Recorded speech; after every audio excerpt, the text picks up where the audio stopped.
Good afternoon, everyone. Welcome to ASQ's Lean Enterprise Division special 6-part series on Japanese management presented by Dr. Gregory Watson. Really appreciate you taking the time to participate in the webinar today. The organizers are Ellen Ermer, without whom these things couldn't happen, and me, Manny Veloso. So our next webinar, actually we have 2 of them next month. Our regularly scheduled one is Wednesday, May 12th, and Joe Vaca is going to present on My Value Stream, which is a journey of personal transformation and fulfillment. I've seen the early drafts of the presentation, and it looks pretty interesting actually as to how you can apply lean principles to the way you live. Also too, part 3 on Thursday, May 27th of Dr. Watson's series. The topic is going to be exercising management roles of frontline leadership. Now, I'm going to tell you this, and I'm going to put this in chat as well. What I've done is uploaded a handout that has all of the titles, dates, and registration links for webinars for the rest of the year. So that's the regularly scheduled monthly ones, plus also the rest of Dr. Watson's series. For those of you who have been here before, you know very well about RUs. You should expect to see the certificate the next day. If you have problems, feel free to contact me, which you should have seen my email in some of the notices that you've gotten for these webinars. If not, you can find me on LinkedIn. If you do want to ask a question, we'll be taking questions at the end of the Dr. Watson's presentation. You can do it in chat or questions as it shows here. I'll be taking a look at both of those just in case. They are a little bit different. So a little bit of an introduction. I'll actually let Dr. Watson do this. I will say that he is very well known. We are thrilled to have him, and I'm going to pass the introduction and everything else over to you, Dr. Watson. Thank you, Manny. If you can give me control, they can find this information later on. I'll put my presentation on.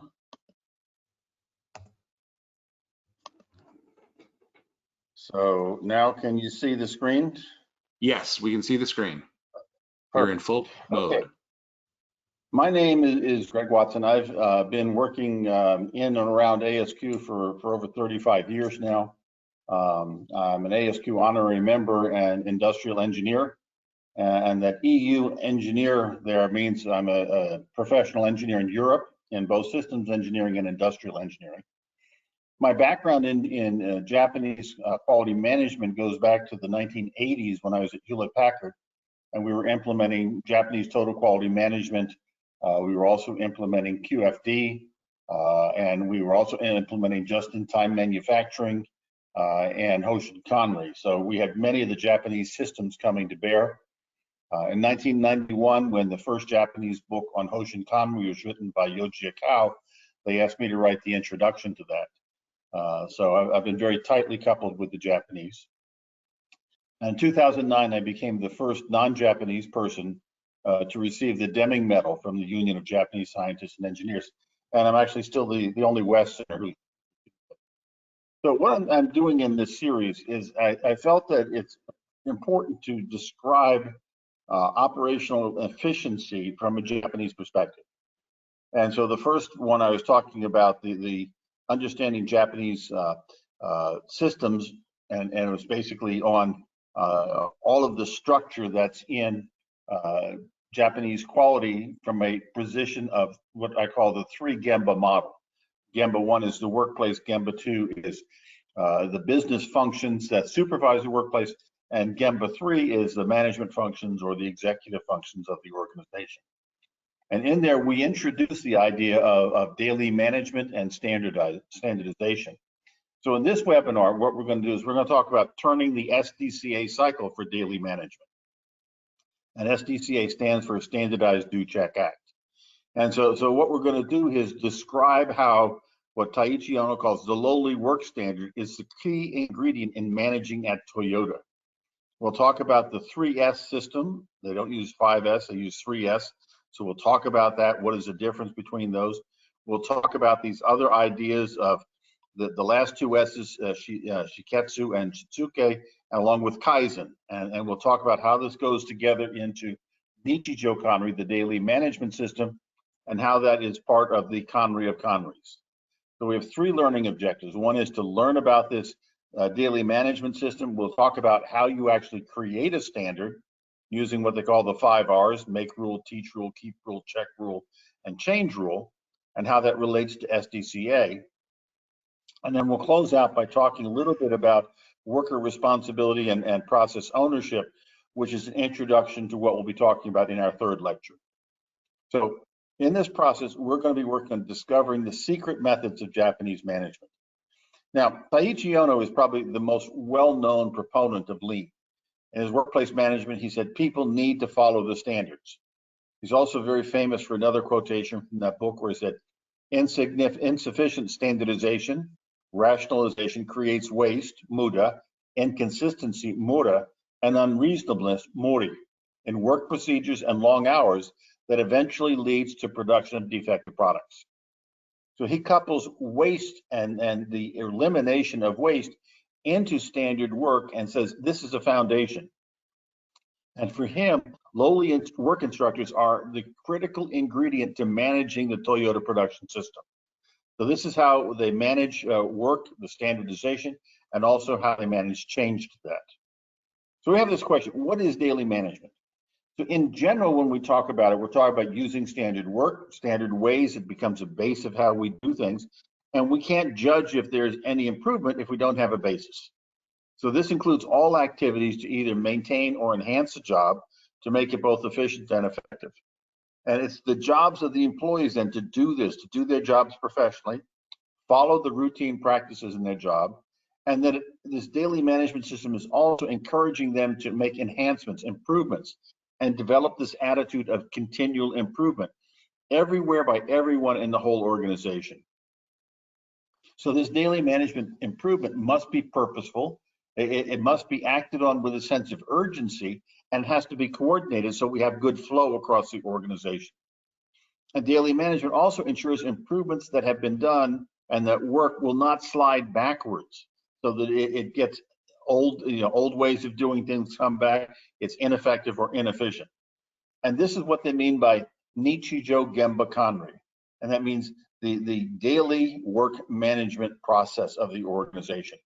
And you'll see a footnote there, Japanese Standard Society for Quality Control.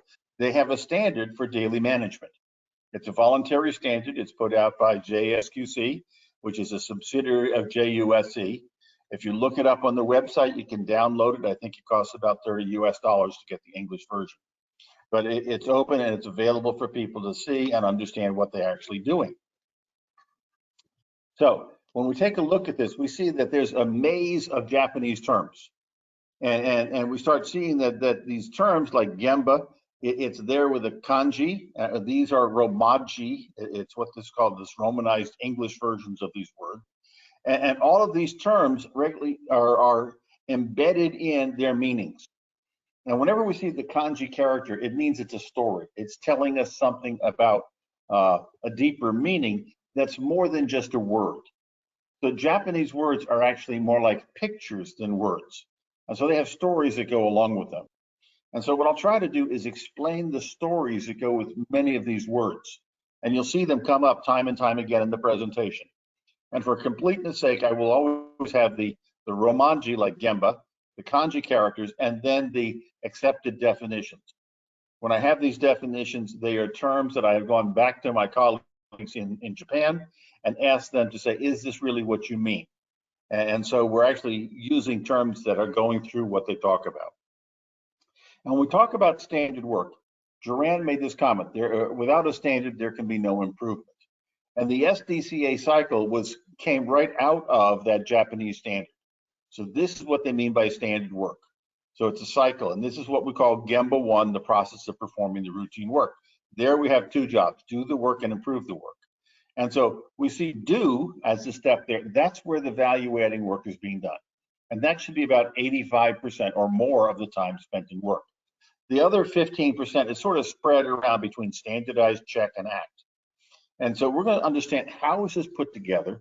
How does this really work? How do we have this worker training, self-inspection, work standards. How do they operate? And then how do we use these measures about input quality, the workflow quality, output quality, safety, and transaction costs? How do they operate in this system? So when we talk about waste, we know that waste is anything that adds cost or time and doesn't add value. And so Mori waste is waste from bad thinking. It's irrational. This type of waste comes because we made a bad decision. Mora waste is waste from unbalanced working. This is flow waste. And this is saying something is not flowing the way it should, that it's constipated, if you will. There's a bottleneck slowing it down. Muda waste is the one people are most familiar with. And this is work in discipline waste. It's the process waste that comes out of the daily management system. And what we see is that this is time that's wasted. It's defects that are being produced. It's causing us to do rework or recycle or inspection. And so this comes from poor operations. Now, the issue really is we need to think, how do they all work together? So in 2015, I was giving a briefing at the JUICE biannual symposium they have for executives. This was the September briefing. And I made this comment. I said, executive Mori, waste associated with irrational decisions at the highest level of the organization, can create a state of systemic Mura, waste in the flow of processes and systems. And that will then generate localized Muda, workplace waste, that the workers cannot eliminate. And so we make a big mistake when we start thinking the workers eliminating Muda is a critical ingredient, because they cannot eliminate all the Muda. If the executives start something from a bad decision, then that gets propagated throughout the whole organization and people lose time and productivity. As an example, if the executives put in a software system that doesn't actually follow the work process like SAP does for many organizations, people have to cross-functionally understand, how do we actually work around that? We can't work the way we used to. And the next thing, all the workers may have to change their work standards so that they can actually use the software right. And many organizations actually had that experience when they implemented SAP. So we need to think about, how do we approach these big issues, problems that we have? And so one question is, how do you eat an elephant? Well, you do it one bite at a time. And that's what we're going to try and do in this series. Is we realize that there's an awful lot of information packed into what the Japanese have to say. Many people have simplified it and say it's a tool here, a tool there, it's these 4 rules or whatever. And what we want to do is really understand what's going on. So all of those Japanese terms will be demystified by the end of this webinar series. That's one of my objectives. So in this first part, we want to understand, how are the concepts that define the Toyota production system? How do they operate in this team-based system to deliver Hinshitsu Kanri, which is quality control, to the integration of Nichijo Kanri, daily management, Jisu Kanri, that's personal management, applying J Kotai Kanketsu, which is the concept of shared ownership. So we're going to talk about these things, but I want to begin with a little context. This is actually a quotation that I took out of a journal. It was a Psychology of Management. It was actually written, this is part 7 of that, as a series in Industrial Engineering and the Energy Engineering Digest from November of 1912 by Lillian Gilbreth. And she's talking about a standard. And she says it's a criterion established by custom, public opinion, or general consent. It's a model. And the standard is a unit of reference. It's a basis of comparison. And she talks about the 3 phases here that describe this standard, and they're important. So we derive them from actual practice. So we analyze the best practice at the smallest level of work, so the fine detail level of work. I call that the atomic level. We measure those elements. We synthesize those standard elements into the standard, and then we adopt the least wasteful element as standard elements. So that's the best way of doing the work. And that's the whole system. And so we take the data out of that system. That's how we're going to review the process. And we make sure we understand how that's working. And actually, things haven't changed in the last 110 years since you talked about that. This is really what we do mean by standardization. Now, we see the impact of this type of thinking came into Japan in the mid-1950s. This was when the program Training Within Industries, which defined standard work instructions using checklists and inspection as a QA system, was actually introduced. So that was first taught to Toyota by Shigeo Shingo, who worked for the Japanese Management Association, and he gave that series of courses ultimately to some 3,500 workers in the Toyota Motor Company. In the 1950s, we saw Deming gave a series of 8 lectures in Japan on statistical process control. And this was introducing objective quality measurement systems for controlling daily work processes. And that was basically saying, Deming's argument was, we should use statistical methods in all areas of business to understand where is there assignable cause and what he called special cause variation, where is there unassignable cause, what he calls common cause variation. So we should be able to use that to understand the company. Well, there's a big question that came up, and that is, well, how do we measure? How do we put the measures together? And Bridgestone developed the best practice for that. It was a multi-tiered, what they call a flag system, for organizing fundamental business metrics. So in Japan, they call this QCDMS. That stands for quality, cost, delivery, motivation, and safety. And that was trying to understand this daily management system. So up until 1964, most of the effort was actually placed on getting the workplace back into a standard operating condition. And we have to remember that after the Second World War, most of Japanese industry had been destroyed, and just trying to put it back together again was a very important issue for how we're going to make this work over a long period of time. So Duran in 1964 gave a series of lectures on what he called managing for breakthrough. So his book, Managerial Breakthrough, was published in '64, and he gave the lectures in Japan just before publishing. And he talked about big Q, or business excellence, and continual improvement, little q, or operational excellence. And we started seeing then that management evolution started evolving then over the next few decades. And it's evolved to the point where it is today. So we see there's some quality requirements in standard work. So how do managers hold employees responsible for the quality of their work? So how much work is determined by theoretical learning, education, and principles and theory compared to discovery by practice on the job? This is rather interesting because Toyota has said that what they realize is only 30% of the education actually comes from learning in the classroom. 70% of the education of workers comes from on-the-job education. And so that means that part of the daily work process is an education training opportunity by the supervisor for the workers. And this is happening on a continuing basis. It's continuous learning. Now, Drucker, in the Practice of Management in 1956, he said that this approach for how we actually manage there relies on 3 particular things that have to be capabilities given to the workers. So people have to know what is expected of them. They have to have targets to achieve agreed results and measures that monitor that progress. So that's the measurement condition that was being put in place in the 1960s. People must be given resources required to meet these targets and have personal competence to perform their work. And then finally, people must be given the authority to self-regulate and control performance and achieve desired results. Now, in all of this, Drucker would say people need to be led. That's an act that he would say requires permission, not act as managed, which is an act that requires control. And one of the interesting things in Japan is that they define this idea of motivation as stimulating a worker's enthusiasm about their work, giving them a reason to want to be at work and to do things about work.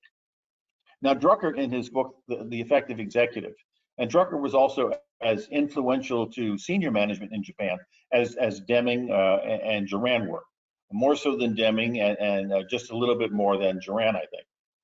So years ago, Drucker said, I first started out as a consultant. I had to learn how a well-managed industrial plant could be differentiated from a poorly managed one without any pretense to production knowledge. He was a lawyer and a journalist. He didn't know anything. A well-managed plant, I soon learned, is a quiet place. A factory that is dramatic, in which the epic of industry is unfolded before the visitor's eyes, is poorly managed. The well-managed factory is boring. Nothing exciting happens in it because the crisis has been anticipated and have been converted into routine. So he's talking about daily management. that we can think ahead to all of the conditions, and we have countermeasures for them. So the job of the supervisor is to figure out what's going wrong, figure out what's triggering, what was the countermeasure for it, and put it in place. And this is a very important insight for us when we start looking at Japanese management, that they do this ahead of time. Now we see that they call this art, science, and craft of making things is the Japanese name monozukuri. So this making things is this monozukuri. And so this is what they define as manufacturing today, generally when they talk about it in Japan. And when we talk about it as an art, we say an art is a product of conscious application of human creative imagination. So it's how we express some conceptual idea through the technical proficiency of a person in applying some artistic medium. We're talking about a science. We're talking about a systematic approach to building and organizing a body of knowledge in the form of testable explanations and predictions about a particular object of study. And we talk about a craft. We're talking a profession practiced by skilled laborers who gain specialized knowledge by informal tinkering and trials to determine what's the best way to meet their own standard. Now, monozukuri grew up in the 1950s, 60s, 70s, and early 80s. And what in Toyota is now talking about is they're talking about going from a journey from mono, and that means producing value from things for customers. The mono, value from things for customers. To koto zukuri, koto meaning producing value from knowledge for society. So notice we have a different source of the value. One is from things, that's monozukuri. It's for customers, that's the benefactor. And then koto zukuri is producing value from knowledge for society. So they went from producing cars, monozukuri, to creating motion systems for society. And this is the direction Toyota's going in the future. So we'll see this transition, mono to koto, and how they're actually changing things. And this is part of the ingredients of how they are adopting what we're now calling Quality 4.0 into their modern world. Now, where did 5S come from? The 5S is not a term that's in the Quality Digest. So if you go to Japan, 5S came out of the Japanese Institute of Production Maintenance. And there what they were starting talking about was how do we actually manage the workplace? The first time it came out in English was a book by Takashi Osada in 1991, which is called The 5 Keys to a Total Quality Environment, produced by the Asia Productivity Organization. And this is talking about how do we actually integrate 5S and TQM. That was really the first time that they were saying these two need to come together. And that book was not popular in the US or in the West. Hiroyuki Hirano in 1995 wrote The 5 Pillars of the Visual Workplace. And it's a source book for 5S implementation. And notice here it's visual workplace. So he's now focused on one component of this environment that was talked about in the first book. That book was also not successful. Then the producer of that book, Productivity Press, took Hirano's first book, edited and simplified it, and then they called it 5S for Operators. And notice we've changed the subject as we've gone through the 3 books. And so this is the book that popularized 5S in the world. And so we see here the Romanized words, Siri, Sitan, Sisu, Siketsu, and the kanji characters, what they're typically translated as: sort, systematize, sanitize, standardize, and sustain, and then the meanings of each of those steps. And this is what is typically taught in terms of the meanings of 5S. But I want to go back and take a look at this a little bit more. Do we really understand what it is that's called 5S? So the first 4 terms begin in the Romaji with this word SEI. But when we look at the kanji, we see there's 2 different characters used. So the first 2 have this character, and this SEI means to turn chaos into order. So that's saying about we have a process for ordering the workplace. The second SEI means to make something pure. So this is talking about some sort of cleaning or sanitization process. And so we have to be a little careful when we start talking about Japanese things and looking at things translated into English. Do we really understand what the meaning is and where it came from, or the etymology from in the Japanese? Let's discover the meanings behind these characters. So we're talking about Siri. Siri means to turn chaos into order. That's the first SEI. Re is a thinking or cognitive process. So this is a method applied, or how to make order out of chaos through application of a thinking or cognitive process. Siri is actually what the Japanese would call a muda detector. It's trying to say, where is the waste in the process? Let's look, let's think, let's find it. And it's analyzing routine daily work to eliminate waste as the purpose and assure discipline is achieved. So let's take, that's the first term. The second term is seton. Again, SEI means to turn chaos into order, but ton has a different meaning. It means immediately available. And so the SEI is the same as Siri, but the ton actually has a medical meaning. And it means a medicine that takes immediate effect. So if I have a headache, I take a Tylenol, for instance, and it has an immediate effect. It takes the headache away. That's what I need. If I have diarrhea, I take, I can't remember what it is in English. That's funny. But we know what we take. We take this, they call it el corca in Spanish, but we take this cork to stop us up so we don't have this bad effect of diarrhea. So when we start taking these things together, it means we have to do something necessary to create order that has an immediate effect. The seton acts as a daily organizer for structuring the routine work we're doing, and it helps to prioritize what are we going to do today. Now, interestingly enough, in Japan, this is not a linear process. It's not Siri, seton, sisu, seketsu, shutsuke. It's Siri, seton at the beginning of the day. And this is actually how they learn. So get rational order, get everything ready close at hand. So they're not told to Siri and then seton. They're taught this from grade school. The teacher will say Siri seton at the beginning of the day. She has placed on the board a daily plan of lessons. Siri seton means get your books out, get them in order, and then have them ready for us to begin the first lesson. And so they have to take everything out from the desk and be ready to start. So the role of the supervisors in this whole process is a step preceding this in this 5S. So the supervisors have to observe, learn, and plan. Where are we going to focus? How do we improve? How do we control? And many people will call this, by the Japanese word, the obeya meeting, or the morning meeting of the team. And this is exactly what happens. These first two, that's the morning meeting.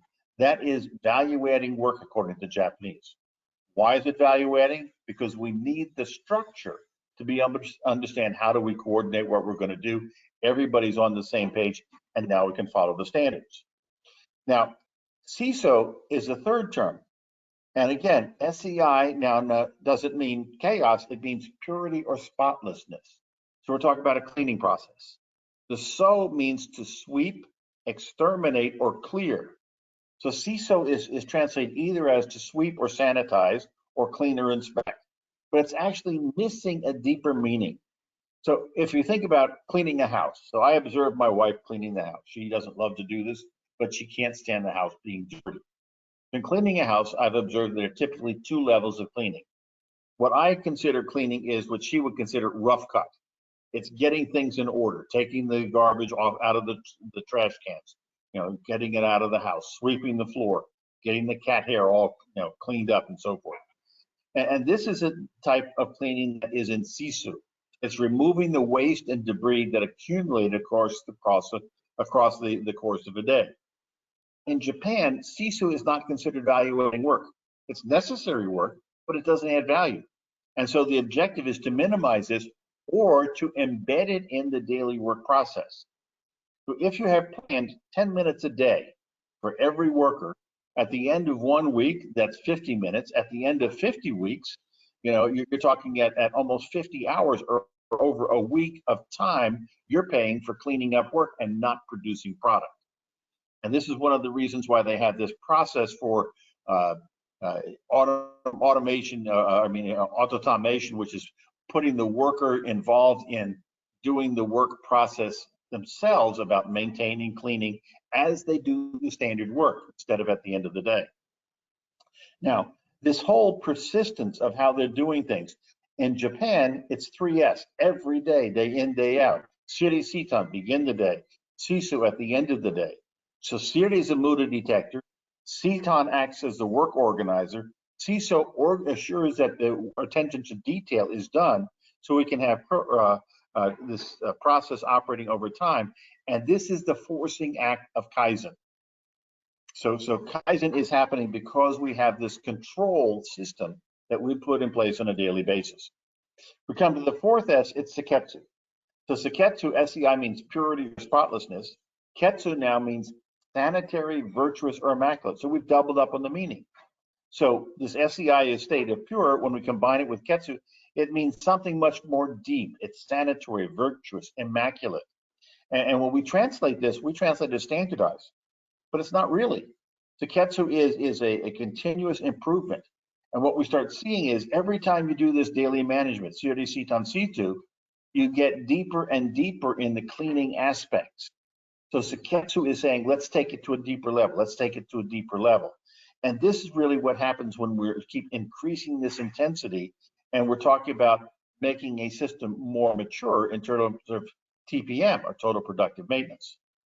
Now, Shitsuke actually means discipline, training, or teaching manners.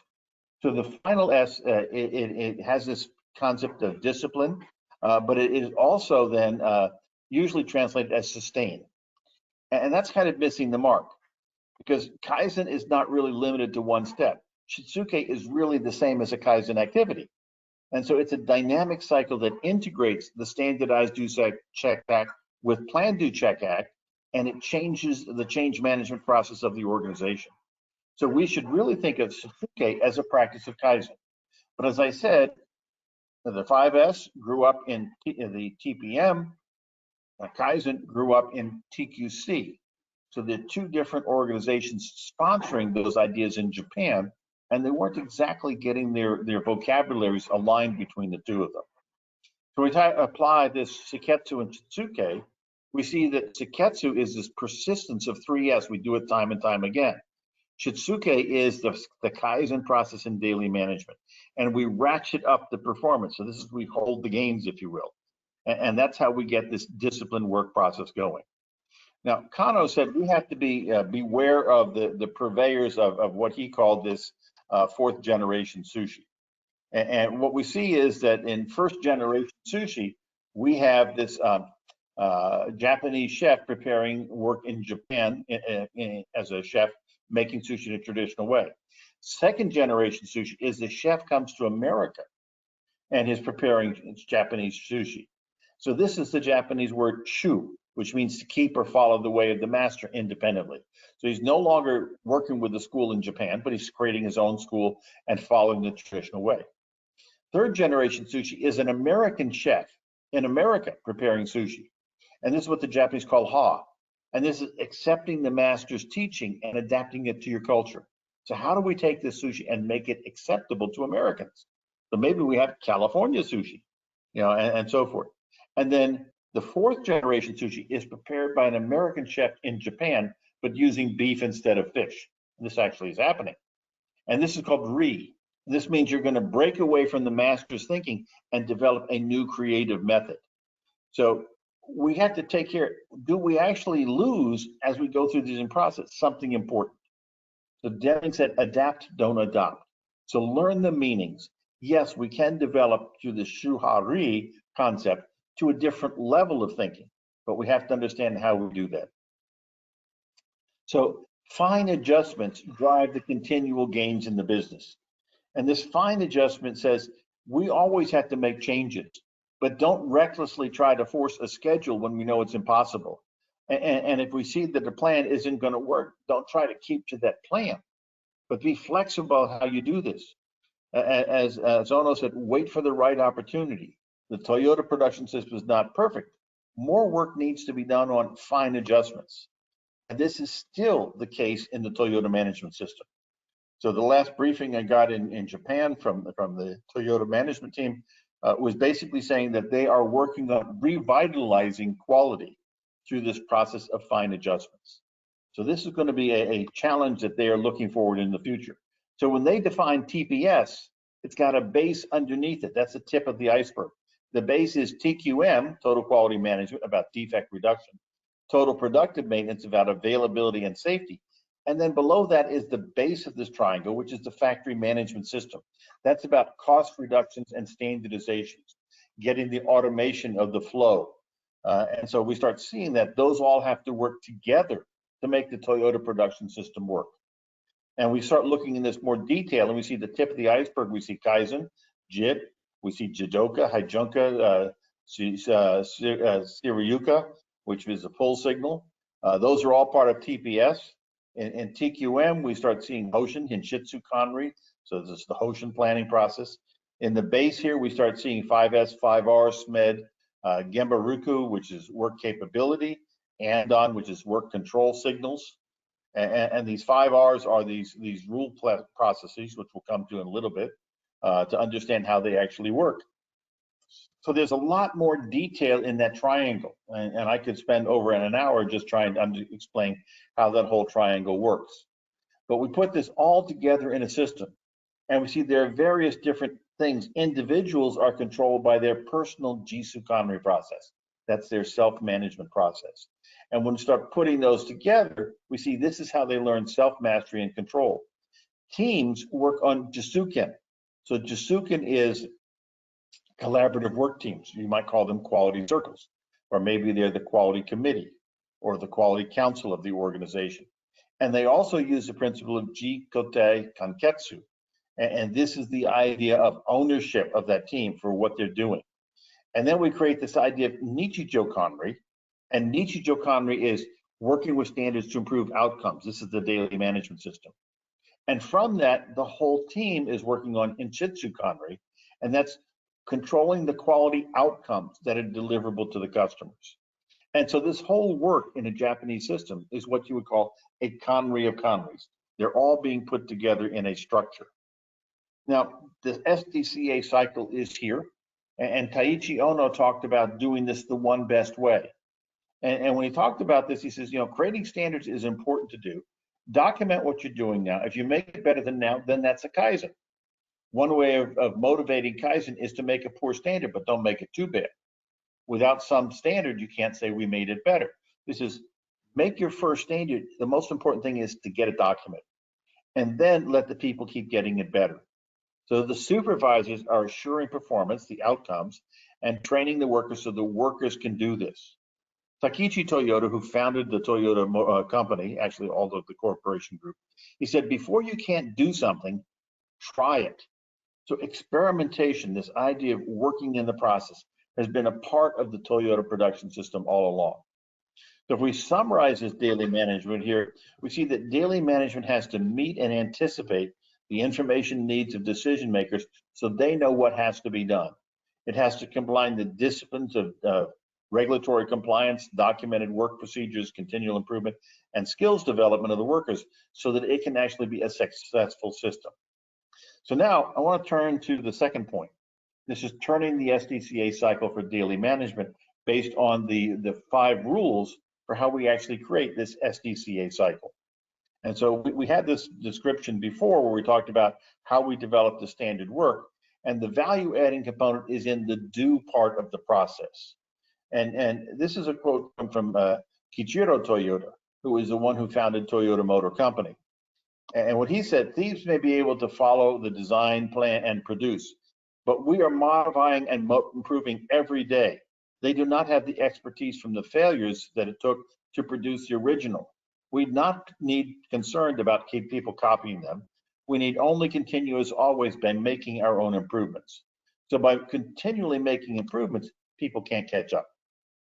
So the check step is the most important step here, because what happens here is we're evaluating performance, we're thinking about how it went, we're doing problem solving if it didn't go well, we're creating experiments to understand is there a better way to do things, and we're making decisions about should we start an improvement project or do we need new resources or capability in the process. So if we get an out of control condition, the workers are going to ask 2 questions. Do we have the ability to control this activity? And then the second question is, do we have sufficient resources to make the change? If they answer no to either of those, then this process leaves the SDCA cycle and goes into the PDCA cycle. And so this check is a time for reflection and fine adjustment. And when the workers don't have the decision authority, don't have the resources or responsibility, then it goes to a request from management to make a change. And this is why the executives do this, go to the Gemba and walk. Genichi Gembutsu. It means go and see for yourself. Now we start seeing here, we have the same situation. We have these gens, and this actually is Gemba. It's not Genba, because in Romaji, if you've got this ba sound, then this M turns to an N. That's just grammar. But notice that again, these first three characters are the same, the first gens, the second two are the same. So the first three gens describe a process to go seek. So go to the real place, go look for the real thing, get the real facts. The last two gens define the desired state.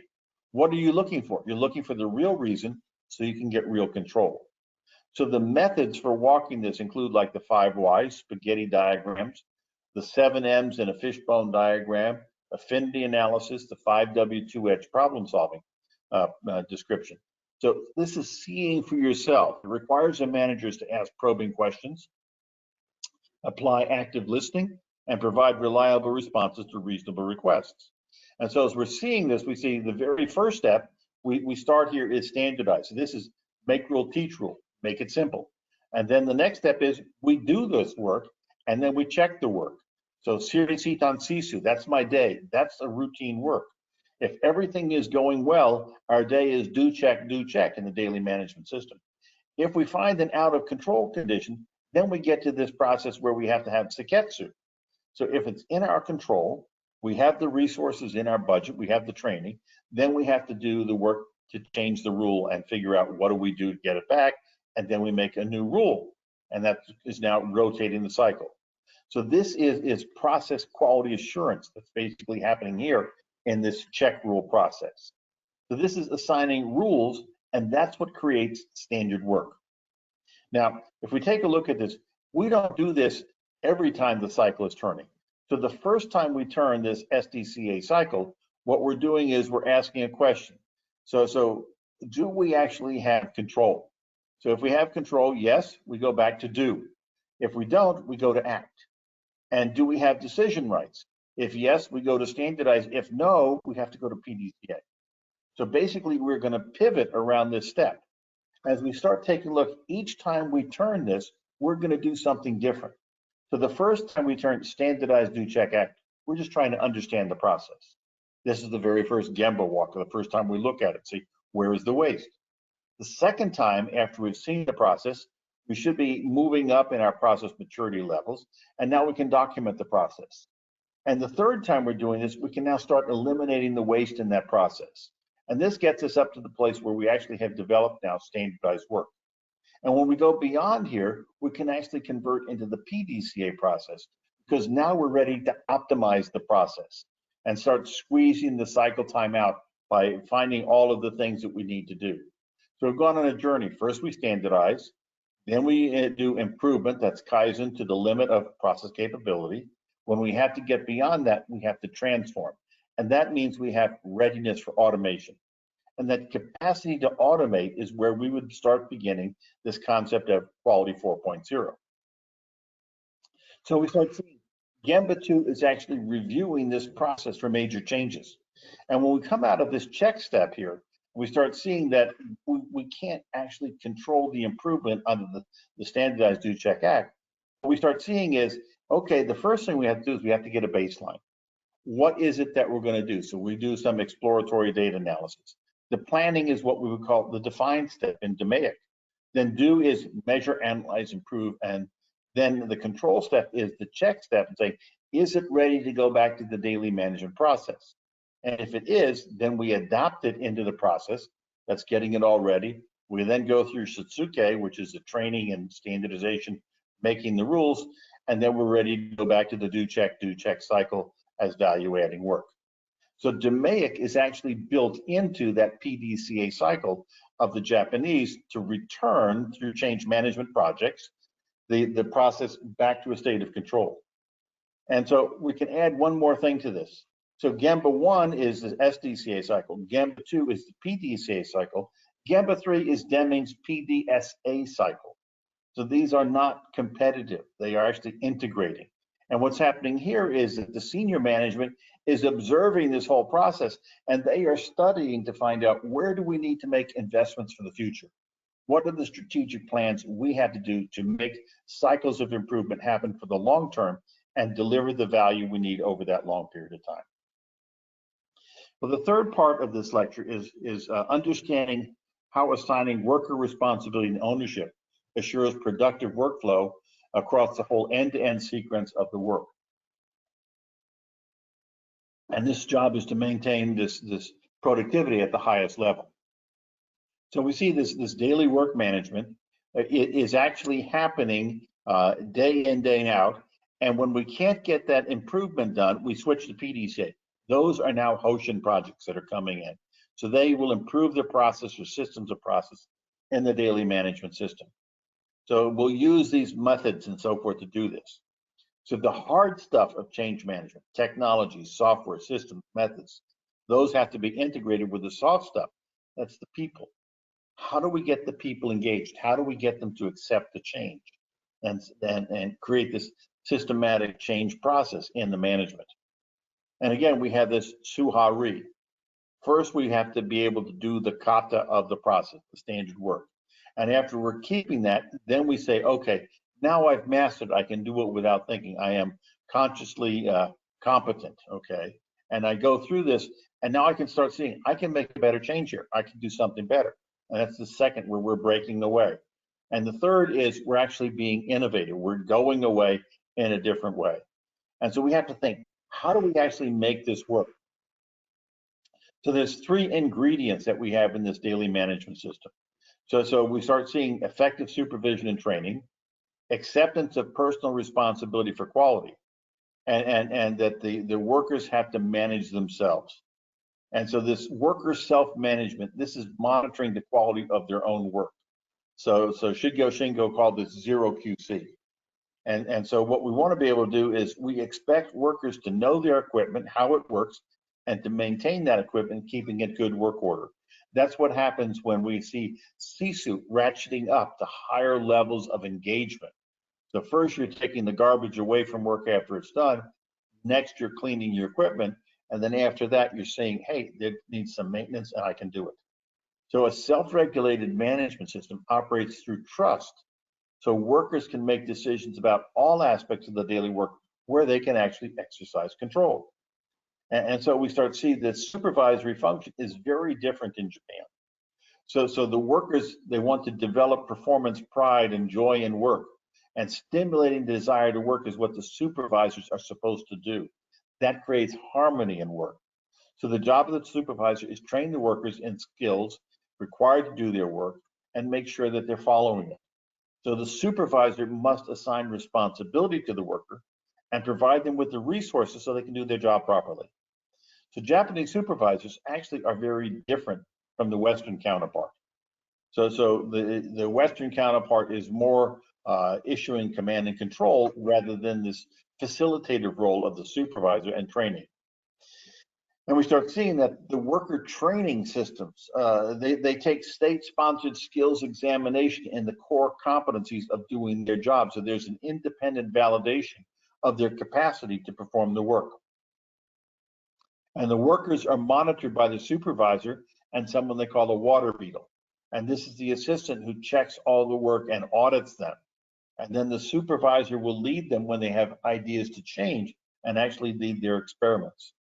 So whenever the workers have problem with following a standard, the supervisor will take them to a nearby training workstation where they learn the skill again, they relearn it, and they practice it until they can demonstrate that they have achieved shu again, this I can follow the master's work on my own. And then they go back to work.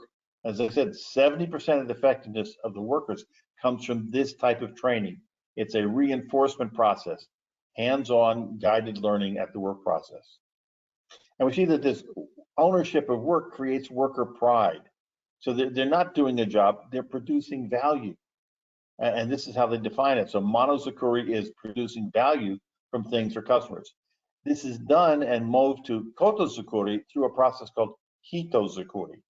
And hitozukuri says, we want people to be more than a pair of hands, or what Taiichi Ohno calls fast hands. and we would like them to apply all of their capabilities. So what this is developing the potential of workers. So each worker goes through a Hito Zakuri process, guided by the supervisor to help them become the best they can be. And this is that transformation from the mono to koto that the Japanese are doing at Toyota today. So how do we get to producing value from knowledge for society? So that's this MLS. So it's this motion systems that are actually MTS, motion transportation systems, where we no longer have individual ownership of cars. And how do we create that type of environment, and what will be our job in doing it? So we have a takeaway summary here. So if you're out there doing the observing the Gemba, Taiichi Ohno says, do something for them. If you do, the workers will think he's watching us, but he comes up with some good ideas. That way, when the workers see you, they'll look forward to your help again. As a result, they will begin telling you what makes the work hard to do and ask you to think of ways to make it better. When you enter the factory, you should walk in a way that takes you hours to go 100 meters. That means you really look, you really observe. If it takes you no time at all to go 100 meters, that means no one is relying on you. They don't trust you. They don't want to talk to you, and you don't have anything to contribute. So the summary of this module, turning the SDCA cycle, is we've talked about this Toyota production system. How do we deliver this quality management process in Shitsukamri through integrating principles of responsibility, ownership, and discipline in the work process? We've discovered these 5 rules: make rule, teach rule, keep rule, check rule, and change rule, in terms of how we develop a standard daily management system. And then we've also understand how assigning workers responsibility and ownership helps to create this productive workflow across the end-to-end operational sequence of the work activities, and how this maintains productivity at the highest level. So in the next module, we're going to talk about the management roles of frontline leadership. So here are the links here that you'll see that Manny was showing you before. So these are the next 4 lectures in the series, May 27th, June 24th, July 29th, and August 25th. And you can register at these sites for each of those individual lectures. So thank you very much. And we have time, again, about 10 minutes or so, I believe, for some questions. So Manny, how are we doing with questions? Well, actually, we're still waiting for some more questions to come in. So if you guys would, feel free to send your questions to Dr. Watson. Couple things I wanted to say again, as a reminder, these links that he's showing are also available as a download from the handout section of GoToWebinar. And let's see, we've got a couple questions here now. So I understand the recordings are on YouTube, but what about the presentations? Are they available somewhere? Ah, yes, very good. This is a great reference. And what we suggest is that you reach out to Dr. Watson directly to get copy of that. Could you put up your email address again, perhaps? I think you're still controlling Sure. things. I am? Okay. Yeah. So let me put it big screen. Yeah, so after the webinar is over, I take about an hour responding to emails. So if you want a PDF of the presentation materials, I'll be able to email it to you. Okay, sure. And you can always hit me up. You probably got my email somewhere. So the prior video was recorded and it's up on YouTube in the Lean Enterprise Division's YouTube channel. So you can see that. I'd expect this one will be up, give me 2 days, Saturday. Saturday, you'll see it.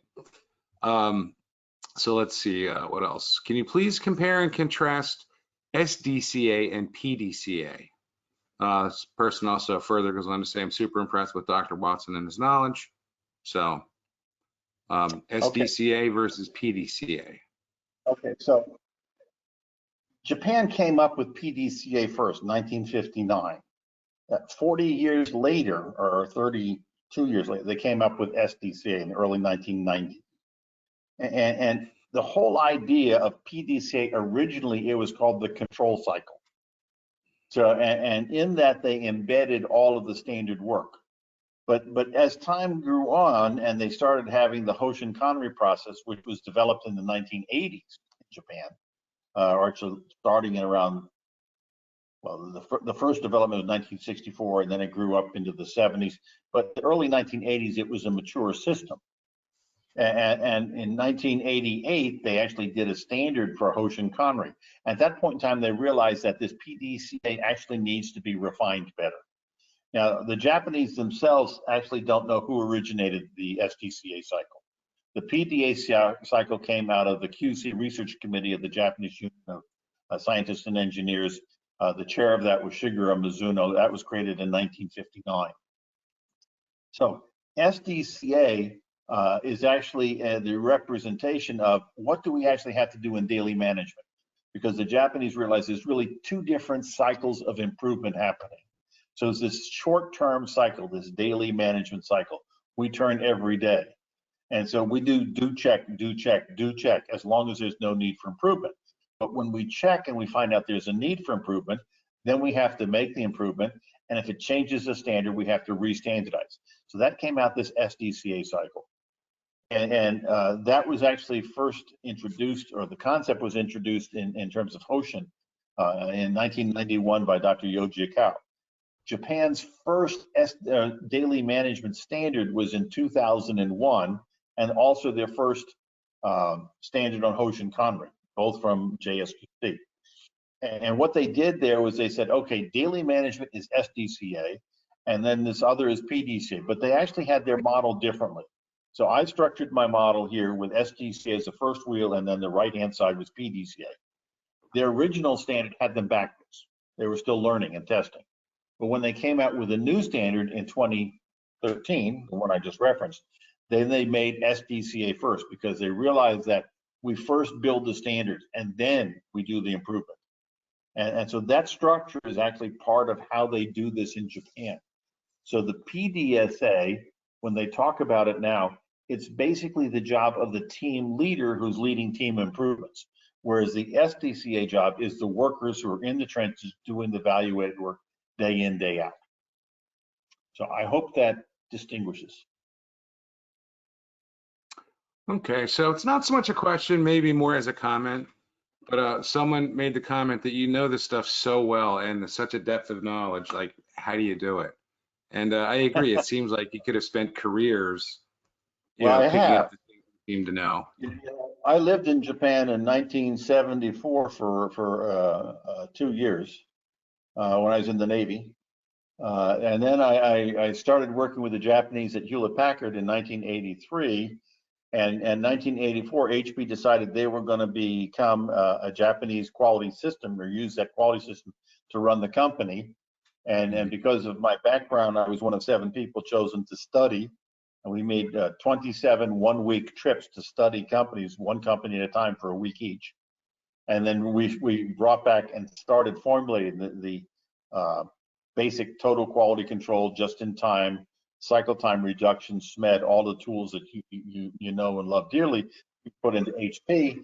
And I also was building I was a business manager for PaintJet, and PaintJet was the first robotic production cell using total just-in-time Kanban systems, direct ordering. And so every time an order came in the customer, it went right to the computer in the production cell that made a printed circuit board, and then you could have that product in an hour and a half to ship to a customer. That was in 1985. Wow. So that was how advanced we were. We did 1 minute, single minute exchange of die on injection molding machines. So on every molding machine that we put in place, we could do 22 die changes a day. And so the idea was, make today what you're going to use tomorrow, because they have to get some temporal stability after coming out of the machine hot. But those were, things that were put in place well before anybody ever heard the word lean. And if you take a look at Richard Schoenberger's World-Class Manufacturing, he had written a book prior to that in 1986 called Japanese Manufacturing Techniques, that talked about the companies that were doing this. He got into some of those companies. HP was one of them. And in the appendix to his second book, which is 1988, World-Class Manufacturing, he lists an honor roll of these techniques over 100 different sites, and about 85 of those were HP sites because we were so aggressive in doing those things. Wow. And then at HP, we paid to have Dr. Kano, Ishikawa, Yoji Akao, Makabe-san, all of the people who were the Japanese thought leaders came, and we actually were just bringing them in to get their ideas and so forth. So this is, my background is basically very intense in the operations side. People might look at me now more as an academic, but that's basically what came out of all of that actual practical work. Okay, great. Well, Dr. Watson, we have come to the top of the hour. I would like to thank you very much for presenting the part 2 of the 6-part series. Remind everybody that, again, if you want the presentation, you can hit up Dr. Watson directly. Video is going to be on YouTube by Saturday, I hope. And also, too, I've got several webinars, topics that I regularly present to different organizations or sections on. One's on starting projects, and others about lean applied to on a personal basis, and as well as office lean. If you're interested, hit me up. I'd be more than happy to speak, to give a webinar in front of your section. All right, folks, enjoy the rest of your day. Thanks for spending some of it with us. Bye now. Thank you.